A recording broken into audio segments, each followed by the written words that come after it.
मची तो कहाँ थी आप? इसी प्लेटफॉर्म पे थे। ये सीढ़ियां पूरी तरह से खचाखच भीड़ से भरी पड़ी थी। नमस्कार, रिपब्लिक भारत देख रहे हैं आप, आपके साथ मैं हूं मीनाक्षी रदत। तो सबसे पहले आपको बता देते हैं इस वक्त की बड़ी खबर, जहां रेल मंत्री अश्विनी वैष्णव पहुंच गए हैं केंद्रीय गृह मंत्री अमित शाह के आवास पर, उनसे मुलाकात करने।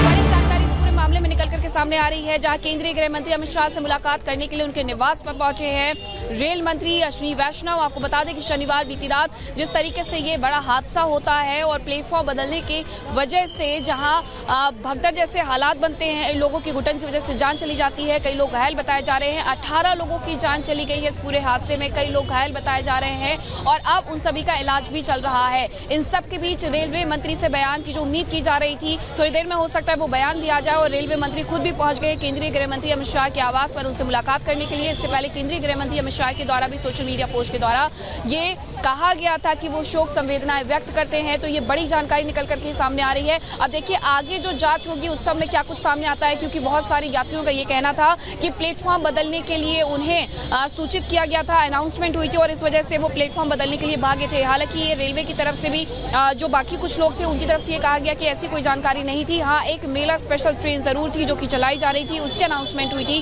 और उस दौरान ये हादसा होता है। लेकिन सच क्या है वो जांच से ही सामने आ पाएगा। अभी ये बड़ी जानकारी मिल रही है।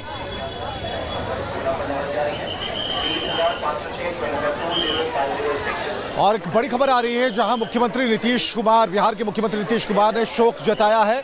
और एक बड़ी खबर हम आपको बता रहे हैं इस वक्त, क्योंकि एक हादसा सबके जहन में बैठा हुआ है। शोक संवेदनाएं व्यक्त की जा रही है। बिहार के मुख्यमंत्री नीतीश कुमार ने भी शोक व्यक्त किया है, अपनी संवेदना जाहिर की है, दुख प्रकट किया है कि यह घटना नहीं है। लेकिन पीछे हम इस खबर के अलावा भी कई तस्वीरें हम आपको दिखा रहे हैं, जरा देख लीजिए।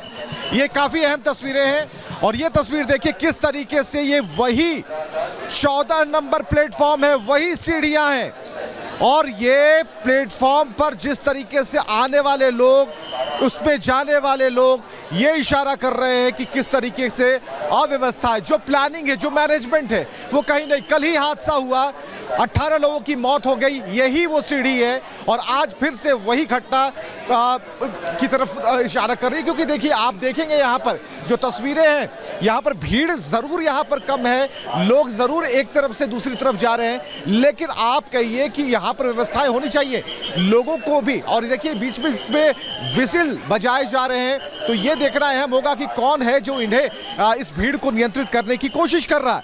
फिलहाल ये तस्वीरें, क्योंकि अभी अभी गाड़ी आई है और ऐसे में जैसे ही प्लेटफॉर्म पर गाड़ियां आती हैं उसके बाद ये चहलकदमी बढ़ जाती है। लेकिन आज सुबह से लगातार हम मौजूद हैं और ये जो तादाद है इसी तरीके से चढ़ती है और इसके बाद 16 नंबर की तरफ मूव करती है और जिन लोगों को पहाड़गंज की तरफ जाना होता है वो 1 से 13 नंबर की तरफ बढ़ते हैं और अजमेरी गेट की तरफ से जिन्हें जाना होता है वो प्लेटफॉर्म नंबर 16 का सहारा लेते हैं। वहाँ एस्केलेटर लगा हुआ है, सीढ़ियाँ लगी हुई हैं। तो कुल मिलाकर जो हम ये तस्वीरें आपको दिखा रहे हैं ये स्टैब्लिश ये कर रही हैं कि जो लोगों की जब भीड़ बढ़ती है, और आप समझिए कि जब ये घटना हुई कल, जब बहुत बड़ा कोहराम मचा, उस समय लोग इससे आ भी रहे थे, जा भी रहे थे, लोग फंसे भी हुए थे और सबसे बड़ी बात उसमें महिलाएं थी, बच्चे थे और सभी व्याकुल थे। सांस नहीं लिया जा रहा था और किसी न किसी तरीके से जो यहाँ कूली थे उन्होंने मदद पहुंचाई और आखिरकार उन्हें अस्पताल तक ले गए। और अब तक की जो रिपोर्ट है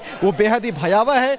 लोगों से ज़रूर हम कहना चाहेंगे कि आप सतर्क रहिए, थोड़ा देर में पहुंचेंगे, देर में ही स्टेशन पार करेंगे लेकिन सुरक्षित पार करेंगे। फिलहाल ये तस्वीरें बहुत कई मायनों में खास हैं और ख़ास इसलिए क्योंकि यहाँ पर जो जीवन है वो अनमोल है, जीवन के साथ कोई समझौता नहीं किया जा सकता। फिलहाल ये तस्वीरें और हम मुजरिम को ढूंढ रहे हैं। सबसे बड़ी बात, किसके पीछे कौन है, कल जो भगदड़ मची उसके ऊपर कई बयान आ रहे हैं, शोक संवेदनाएं प्रकट की जा रही है, मुआवजे की बात हो रही है, मॉर्चरी की खबर हम चला रहे हैं, परिजन रो रहे हैं, सब कुछ हो रहा है। बावजूद इसके जो लोग हैं उन्हें भी समझना होगा और लोगों की समझदारी बेहद जरूरी है। आप देखिए यहाँ पर जो लोग हैं एक तरफ से जा रहे हैं और दूसरी तरफ से किनारे की तरफ अगर आप देखेंगे जहां पर रेलिंग टूटी हुई है जिसकी तस्वीरें हमने आपको दिखाई, लोग मान नहीं रहे हैं।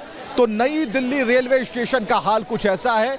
घटनाएं होती हैं, लोगों को दुख लगता है, थोड़ी देर के लिए शांत होते हैं, फिर जिंदगी कुछ ऐसे ही सीढ़ियों पर रेंगती हुई नजर आती है। यहाँ पर पुलिस के लोग मौजूद हैं, हम जरा देखते हैं, जरा पैन करके दिखाने की कोशिश करेंगे।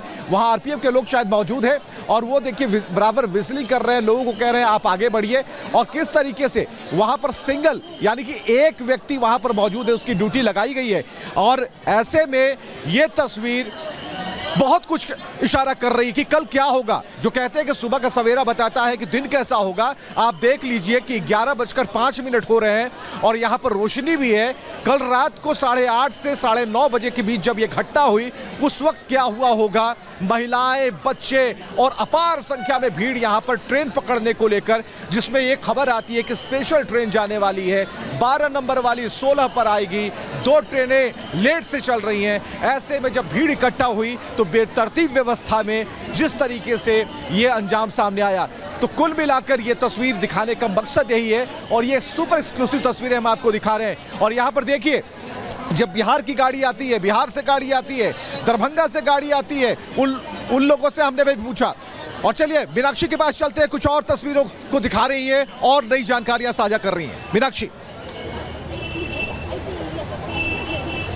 बिल्कुल, और राघवेंद्र भी हमारे साथ प्रयागराज से जुड़ गए। लेकिन विवेक, जो आप तस्वीरें दिखा रहे हैं वो अपने आप में चिंतनीय है कि किस तरीके से अभी भी रेलवे स्टेशन पर जब यात्री उतर रहे हैं तो जो भीड़ है वो उसी कदर है जैसे कल हमने वीडियोस में देखी थी। और हमने ये तस्वीरें पहले भी देखी है कि अलग अलग हिस्सों से इस तरीके की तस्वीरें सामने आ रही हैं, जहाँ पर यात्री प्रयागराज पहुंचने के लिए ट्रेनों के अंदर घुस रहे हैं। शायद उस वक्त कोई कदम उठाया जाता तो आज इतना बड़ा हादसा नहीं होता। लेकिन कल जो घटना घटी, 18 लोगों की जो जान चली गई, उसके बाद सवालों के घेरे में है रेलवे। और अब ये सवाल पूछे जा रहे हैं कि आखिरकार सबसे पहले जो भगदड़ जैसे हालात बने उस पर मनाही क्यों की गई, उससे इनकार क्यों किया गया। उस घटना को देखकर किसी के भी रोंगटे खड़े हो जाएंगे। वहां जो लोग मौजूद थे उनकी आप बीती भी सुनिए, उन चश्मदीदों की कहानी भी सुनिए और देखिए कि आखिरकार ये पूरा हादसा किस तरीके से हुआ। इस रिपोर्ट में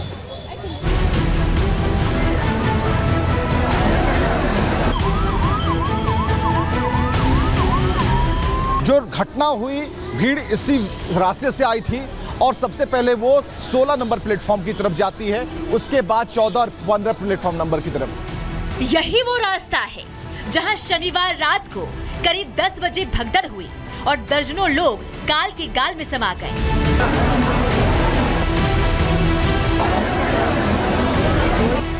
अब आप तस्वीरें देखिए। ये तस्वीरें भगदड़ से कुछ समय पहले की है। देखिए, पूरा प्लेटफॉर्म यात्रियों से खचाखच भरा है। इस भीड़ में महिलाएं हैं, बच्चे हैं, बुजुर्ग हैं और पुरुष हैं। क्योंकि कल शनिवार का दिन था, इसलिए वीकेंड होने की वजह से लोग अपने परिवार के साथ महाकुंभ में स्नान की इच्छा लेकर नई दिल्ली रेलवे स्टेशन पर प्रयागराज जाने के लिए पहुंचे थे। पहले से टिकट बुक न होने की वजह से ज्यादातर लोगों ने जनरल टिकट लिया था और प्लेटफॉर्म नंबर 14-15 पर लोग इकट्ठा होने लगे थे, जहां प्रयागराज जाने वाली ट्रेन आने वाली थी।